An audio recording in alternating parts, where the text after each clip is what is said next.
Hello and welcome back to another episode of Addicted to Angling. This episode, as you can see, I'm not by the sea. I am actually on a club lake which I'm a member of, and I'm fishing for carp. Now, this is a beautiful lake. I'll show you some scenic shots of it in a minute. It's very natural. It's an old estate lake. It's a very silty bottom. The carp in here do not go massive. You're talking maybe mid-20s to upper 20s.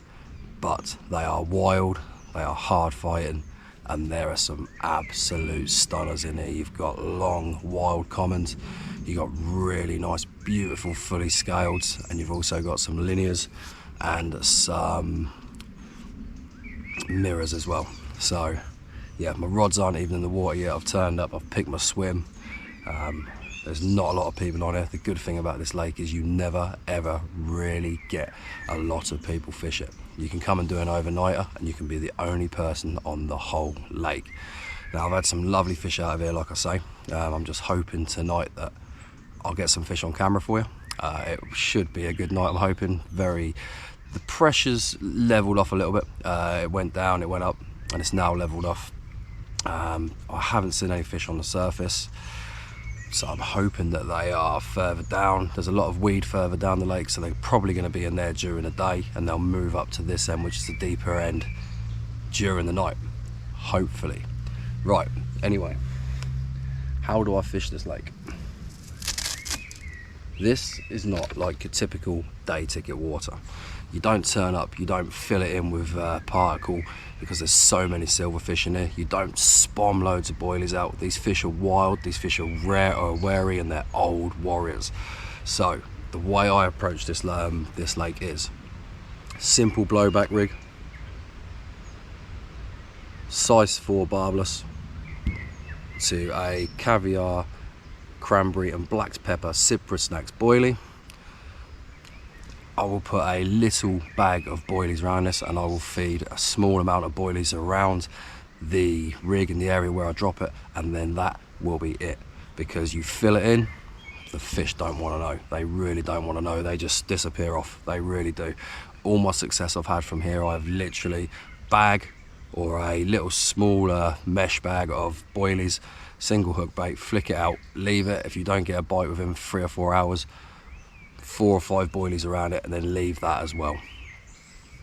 So like I say, I'm going to put a mesh bag on this.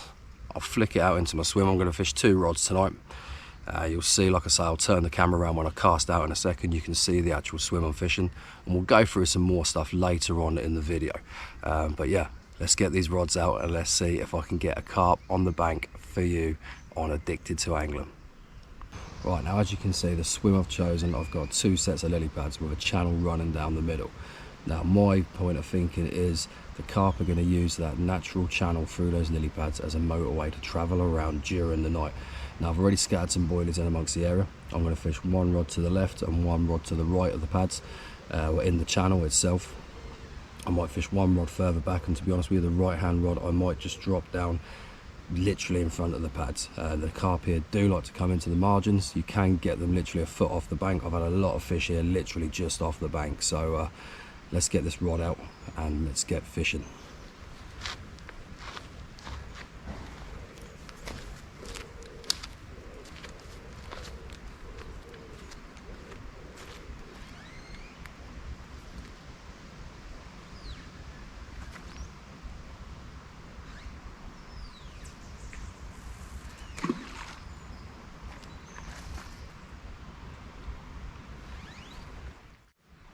Now, something I touched on earlier about this lake is that it is barbless hooks only.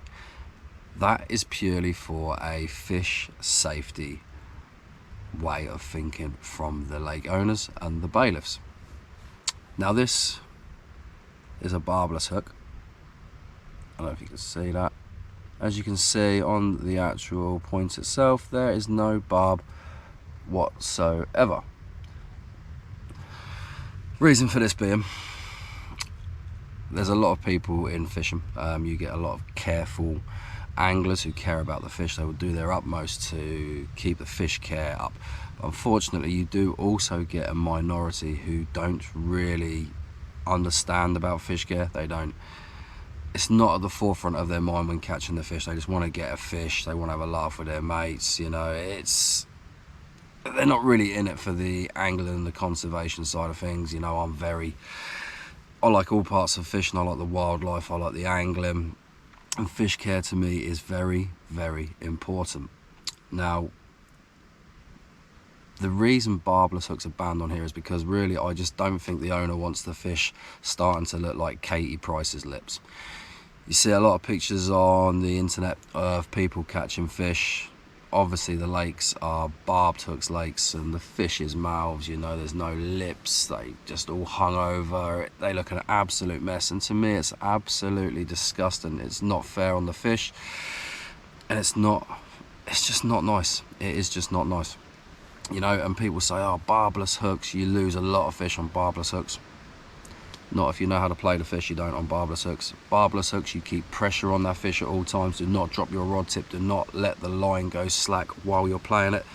There's no way that hook can come out of that fish's mouth, you know. There's constant pressure. Constant pressure. The only time I think I've lost fish in here on barbless hooks is when a fish went in the weed, and then the hook did its job. I let the line go slack, the hook just fell out. You know, don't get me wrong, it was on there for a few seconds, you could feel it in the weed, and then I got the rig back, and I got the rig, the lead, I got everything back. If that had been barbed, no doubt I'd have snapped off, and that fish would have been trailing. You know, that'd have been swimming around trailing rigs out of its mouth. You know, barbless hooks, sooner or later that hook will just pop out of its mouth, it will lose the rig. You know, so I'm all for barbless hooks, don't get me wrong, I really am. You know, like I say, it's each to their own though at the end of the day. I may sound like I'm preaching, but you know, that's just my views on it. Fish conservation, fish safety, you know, and you come back and you catch them fish and they look nice. They do look nice. But anyway, it's a lovely day. It really is. It's beautiful at the minute. You know, I've had a couple of fish top over my right hand rig, which is the one just in front of the lilies in the little alcovey area. So I reckon that's looking good for a bite. And I always think that channel in the middle, this venue is, in my eyes, predominantly a night bite venue. You know, I finish work, I go home, I get a few hours sleep because I do nights, and I come down here, I set up. If I get a fish during the day, bonus, but I use that time to then decompress, relax after a long week at work. You know, I'll then, you know, get a couple of hours sleep, get some food, and 99% of my fish here have come through the night. They really have. But yeah, I'm just going to chill out in a minute. Got my new edition of Hook Point magazine, Sea Fishing magazine. I'm going to sit down and read that. Got some food to cook. I'll go through the food I'm cooking in a little while as well. I don't like to slob it out on pot noodles when I'm carp fishing. I'm a little bit of a, you know, a snob when it comes to eating, so we'll go through what food I'm cooking later on. But yeah, really looking good for a bite tonight. Really hoping the fish come on the feed. Like I say, I've had bubbles in the middle and I've had fish bosh over the right hand side, so let's see what happens.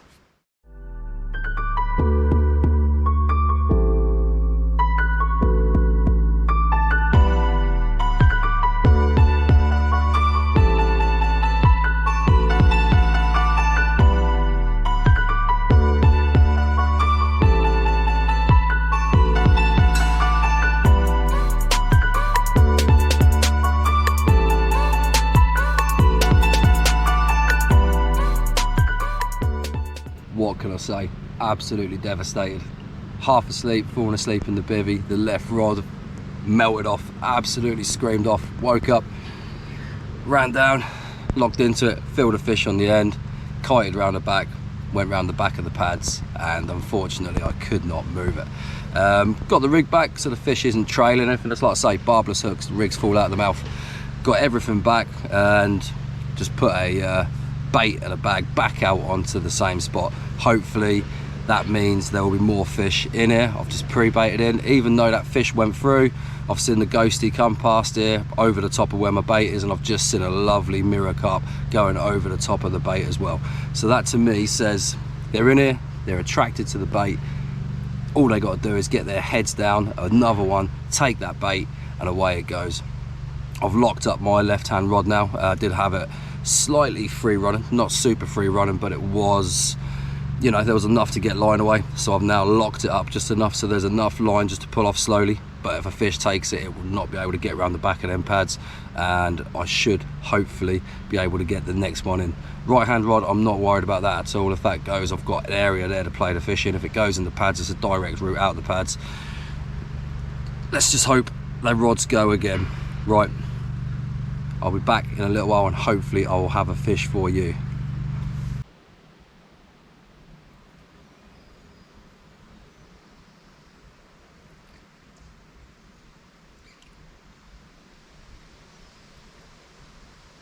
Right, now, as I said to you earlier, when I go carp fishing and I eat and I stay overnight, I don't like to do things by halves. You know, don't get me wrong, the occasional pot noodles are right, but I do like to have a proper meal.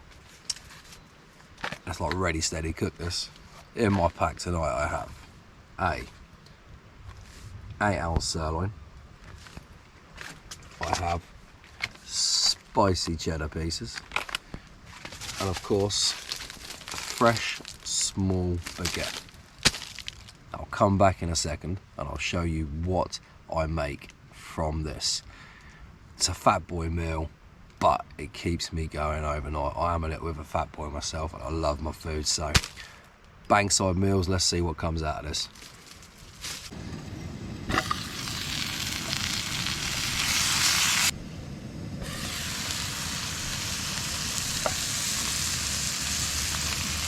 Right, and there we have it.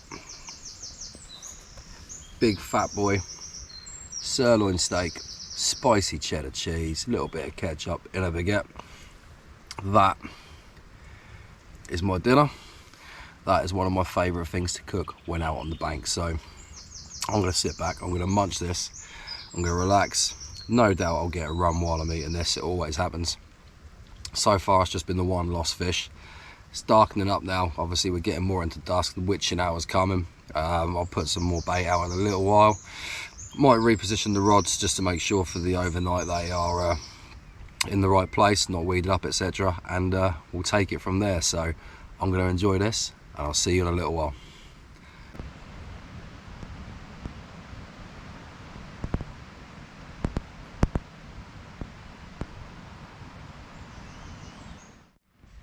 Now, as you can see, it's starting to get dark. This is what I call the witching hour. Dusk, lights fading, the fish normally will start to come on the feed in here. Like I say, predominantly a nighttime venue. I lost a fish earlier today, that was a complete shock to me in daylight. I'm just hoping now, obviously the fish come on the feed. I've seen a lot of fish in my swim. I've seen a ghosty, I've seen a common, and I've seen a couple of mirrors swimming around. There's been a lot of swells further over as well, and they're all going over the top of my bait. They're just not getting their heads down at the minute. Now,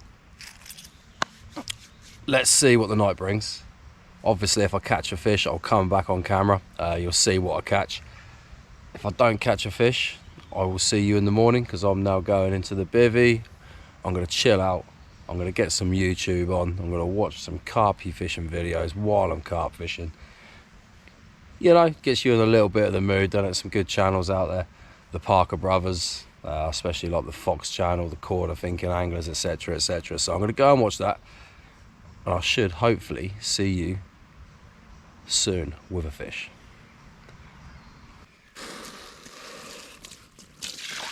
Right, so, like I said, the witching hour's come.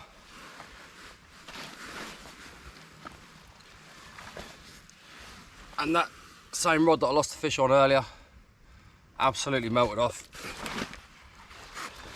This beautiful, beautiful mirror carp is the culprit. Look at that. Like I say, they are some extremely beautiful fish in here. Extremely beautiful fish. Absolutely stunning mirror carp. Look at that. Nice little start, nothing massive, but a fish is a fish and a start is a start. Let's hope the night carries on like this. Morning. Well, I'm not on the camera. Put the camera on there. I've just woken up. It's 5:30. Got woken up to a hell of a commotion. I can hear lots of boshing and lots of splashing down here. They're in the weedy area, just up from my swim, and they are spawning. So that to me is an instant pack up and let's get out of here, because I am not fishing for spawning fish. There's a lot of fish down here. That would explain really why they were congregated down near my swim. To be honest with you, I thought they would have spawned already, because it's now coming into middle of June, but obviously they're fairly late.